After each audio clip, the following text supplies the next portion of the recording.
இன்றே டவுன்லோட் செய்து உங்கள் ஃபேவரட் ஷோக்களை என்ஜாய் பண்ணுங்க. சொல்லுங்க ஆசாரி, ஏன் அமைதியா இருக்கீங்க? நகைங்கெல்லாம் ஒரிஜினல் தானே? அம்மா மன்னிக்கணுமா, சொல்றதுக்கே கஷ்டமா இருக்கு. இது எல்லாமே போலி நகைங்க தான்.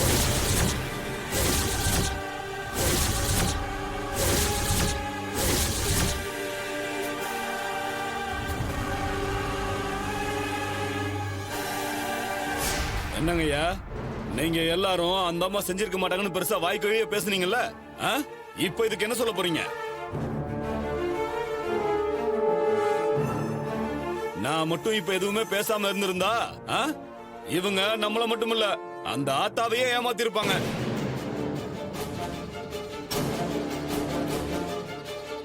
அப்போ இவ்ளோ வருஷமா கொடுத்தது எல்லாமே போலி நகைங்க தானா? நாம தான் நம்பி மோசம் போயிட்டோம் போல. ஒரிஜினல் நகைங்களை வித்து இந்த அம்மா அவங்க குடும்பத்துக்காக பயன்படுத்திக்கிட்டாங்க. இவ்வளவு நேரம் உத்தமி வேஷம் போட்டாங்களே, இப்ப எங்க போய் மூஞ்சி வச்சுக்க போறாங்க?